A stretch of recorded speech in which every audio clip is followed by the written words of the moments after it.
اعوذ باللہ من الشیطان الرجیم بسم اللہ الرحمن الرحیم اللہم صلی اللہ محمد وآل محمد وجل ولی الفرج۔ آج کا ہمارا عنوان ہے دعا کی قبولیت کی شرائط اور کن گناہوں کی وجہ سے دعا قبول نہیں ہوتی۔ ترمذی شریف کی حدیث پاک ہے کہ اللہ کے نبی صلی اللہ علیہ وآلہ وسلم نے فرمایا، دعا کی قدر و قیمت اللہ کے نزدیک بہت زیادہ ہے، کسی اور چیز کی اتنی قدر و قیمت نہیں ہے۔ اسی لیے اللہ کے نبی صلی اللہ علیہ وآلہ وسلم نے فرمایا کہ دعاؤں کو اپنے اوپر لازم کر لو۔ دعا ہر مصیبت پریشانی سے بچاتی ہے، جو مصیبت پریشانی آ چکی ہو اس سے بھی نجات دلاتی ہے اور جو آنے والی ہو اس سے بھی نجات دلاتی ہے۔ اس لیے دعا کو مانگتے رہنا چاہیے، کیونکہ اللہ کے نبی صلی اللہ علیہ وآلہ وسلم فرماتے ہیں کہ جو دعا مانگتا ہے اللہ تعالیٰ اس سے خوش ہوتا ہے، اور جو دعا نہیں مانگتے اللہ تعالیٰ کی ان سے ناراضگی ہے۔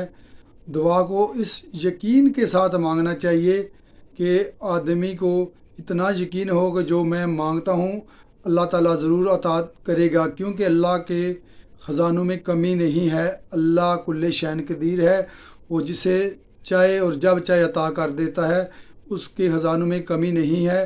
اور اس بھروسے کے ساتھ مانگنا چاہیے، کیونکہ بہت سارے ایسے گناہ ہیں، یہ ایک مایوسی ہے۔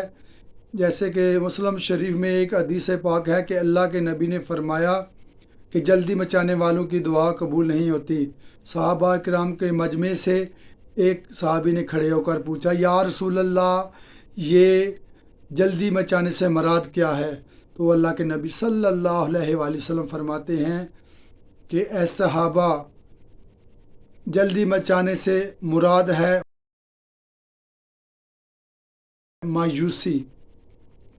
جیسا کہ انسان کہے کہ میں دعائیں مانگ مانگ کر تھک چکا ہوں اور اللہ تعالیٰ میری دعائیں قبول ہی نہیں کرتے، یہ مایوسی اور مایوسی بہت بڑا گناہ ہے۔ اور بھی کافی گناہ ہیں جن کی وجہ سے دعائیں قبول نہیں ہوتی، جیسا کہ بے نمازی کی دعا قبول نہیں ہوتی، ظالم کی دعا قبول نہیں ہوتی، زانی کی دعا قبول نہیں ہوتی، شرابی کی دعا قبول نہیں ہوتی، اور والدین کے نافرمان کی دعا قبول نہیں ہوتی۔ اللہ تعالیٰ ہمیں اور آپ کو والدین کی خدمت کرنے کی توفیق عطا فرمائے اور نیک عمل کرنے کی توفیق عطا فرمائے، سیدھے راستے پر چلنے کی توفیق عطا فرمائے۔